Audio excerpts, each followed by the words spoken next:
Bon, salut à toutes et à tous, c'est Manu pour la chaîne Nosu Saika. Alors aujourd'hui, là, on est chez moi, tranquillement en intérieur. Je profite de la pause du midi en fait pour faire une petite vidéo. Voilà, il faut que j'arrive à poster tous les mercredis, idéalement, c'est ce que je souhaite. Je me force pas, hein, ça me fait plaisir. Et là, je me suis dit, tiens, je vais leur faire, on va fabriquer une bombe, tiens. Pourquoi pas? On va fabriquer une petite bombe. Alors en fait, non, je vous explique, c'est pour certains, il y en a peut-être qui l'ont déjà vu, parce qu'il y a déjà eu des choses qui ont circulé comme ça sur Internet. C'est le stick effervescent en fait. Quand vous voulez faire un petit stick pour la pêche, et voilà, et on dirait qu'on a mis un cachet d'aspirine dedans.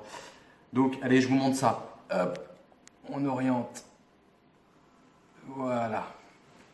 Donc ici, on a de l'acide citrique. Donc n'ayez pas peur. L'acide citrique, en fait, c'est ce qu'on retrouve sur les bonbons et tout ça. Là, vous savez, c'est tiré du citron. Et en fait, on le retrouve voilà, sur les bonbons, quoi. Ça a rien de dangereux. Ça, c'est du bicarbonate de soude.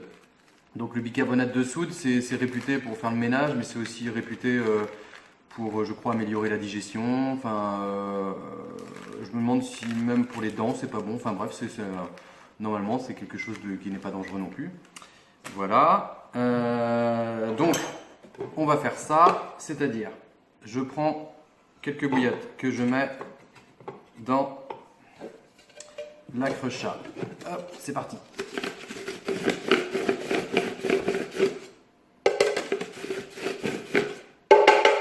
Voilà. Donc là, c'est cruché. Je vais mettre ça là-dedans.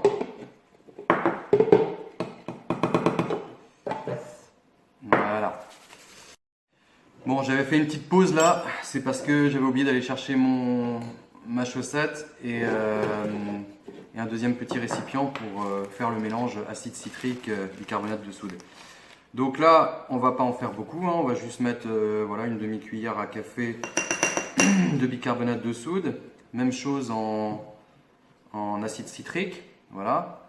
Vous voyez bien, on mélange. On mélange les deux comme il faut.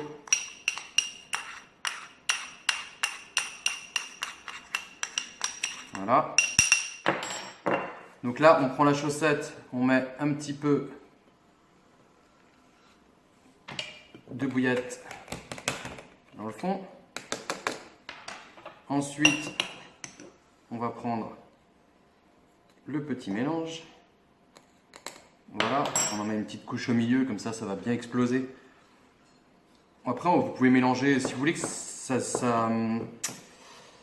ça explose moins fort, on va dire, vous pouvez toujours mélanger ensemble comme ça, quoi. Vous pouvez très bien mélanger et puis hop, tout mettre. Donc là, ça va être tranquillement, ça va se dissoudre tranquillement, quoi.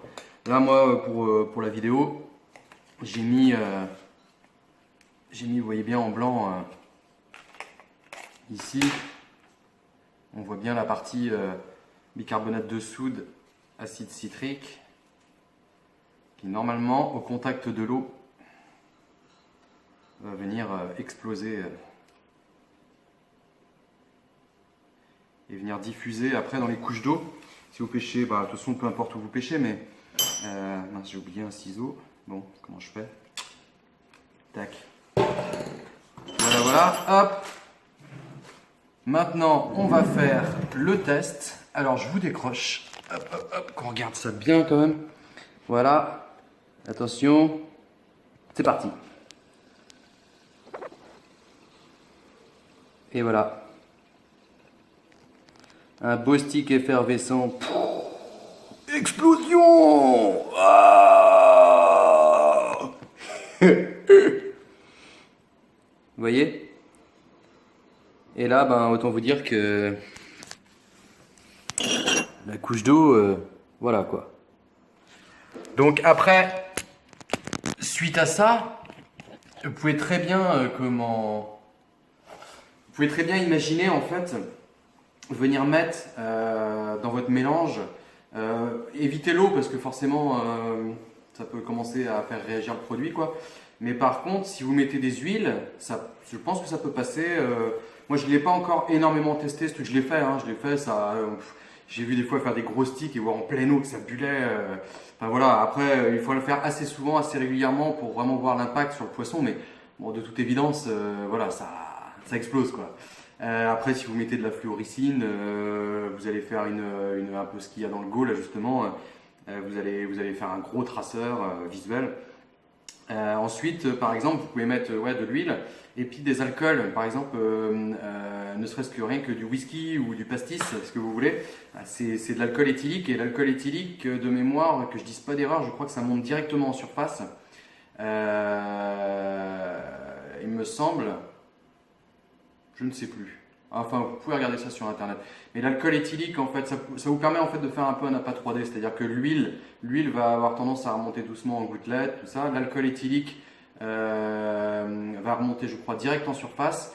Et le propylène glycol, ce qu'on retrouve souvent dans les arômes, en fait, si vous prenez, moi j'ai fait des bouillettes une période avec de l'arôme fraise tagada, des bouillettes qui fonctionnaient pas trop mal et qui étaient en fait basées sur 80 le solvant en fait qui supportait en fait l'arôme, c'était du propylène glycol à 96%. Et le propylène glycol, si je me trompe pas une fois de plus, mais tout ça vous pouvez le vérifier hein, sur internet, c'est facile maintenant avec Google est votre ami.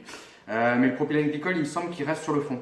Donc ça veut dire qu'en fait on a un vrai appât 3D avec le propylène glycol, l'alcool éthylique qui monte tout de suite en surface et l'huile qui va être un peu donc mélangé à ça qui va booster tout. Bon, je pense que ça peut être vraiment très intéressant.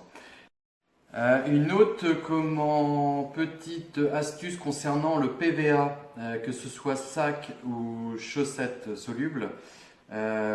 Parfois, on aimerait en fait y incorporer des graines. Sauf que les graines sont souvent humides puisqu'elles sont soit dans leur jus de cuisson, soit si c'est des graines en conserve, de toute façon elles sont dans un jus. Donc après, si vous souhaitez dans une chaussette par exemple mettre du maïs, bon le maïs doux est très très très très très humide, donc après ça peut le faire, mais voilà, à tester quand même bien correctement. Mais par exemple de la noix tigrée, vous voulez mettre de la noix tigrée dans une chaussette, vous mettez en fait même du maïs cuit, hein, parce que le maïs doux lui est quand même très très très mou quoi. Mais du maïs cuit, de la noix tigrée. Vous videz l'eau au maximum, vous mettez du sel fin en fait, pas mal de sel fin et puis vous mélangez. Ça va vous faire en fait avec le restant d'eau et le sel, ça va fondre et ça va vous faire en fait une protection parce que le PVA ne fond pas le PVA ne fond pas lorsqu'il y a du sel. Donc du coup, ça vous permet de faire votre chaussette. Vous allez avoir une chaussette. Moi, j'ai fait une très belle pêche en rivière en mettant chène vie. C'était uniquement du chène vie, je crois même, je sais plus. Uniquement du chène vie et j'avais mis beaucoup de sel avec. J'avais vidé l'eau au maximum et j'avais mis beaucoup de sel et je mélangeais. Et en fait, ça me permettait de faire des chaussettes de chène vie. Voilà. Donc je pouvais faire mes chaussettes de chène vie, clac, clac, clac, hop, lancer ça. Donc imaginez en compétition, c'est pareil. Hein, vous faites un petit enduro. Vous mélangez pas mal de sel fin avec votre chène vie. Vous pouvez même mettre un peu de tiger broyé, un peu de maïs cuit. Voilà, vous mélangez tout ça. Même, je pense que vous pouvez mettre du maïs doux, il n'y a pas de souci. Vous mélangez bien avec du sel, pas mal de sel, ce qui n'est pas négatif. Hein, le sel dans l'eau, pour moi, je pense pas que ce soit négatif, quoi. Et ensuite, donc, vous allez pouvoir faire des chaussettes et pêcher avec, voilà, et envoyer, propulser du chène vie à 80 mètres sans aucun problème. Voilà, ce qui est intéressant, quoi, sans utiliser le bombe et voilà. Donc voilà, c'est tout pour la deuxième. Bon voilà, j'espère que cette vidéo vous a plu. Bon, elle sera un petit peu plus courte que le reste des autres vidéos. Pour cette fois-ci, en fait, le truc c'est que je vais la poster donc là au moment où vous la voyez, on est mardi en fait, et pas mercredi. Parce que justement je fais une pêche de nuit ce soir, ce mardi, qui sera donc la vidéo de mercredi prochain s'il y a poisson. Peut-être que je mettrai quand même la vidéo même s'il n'y a pas poisson, c'est toujours mieux avec, mais bon, ne pas faire de poisson ça fait aussi partie de la pêche. Voilà.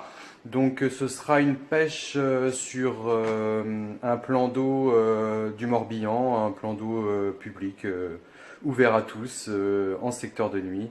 Je pense que je filmerai un petit peu la zone. Je tairai le nom parce que bah, y a du monde à pêcher sur l'endroit et tout. Puis j'ai pas envie que mes vidéos en fait attirent le peuple.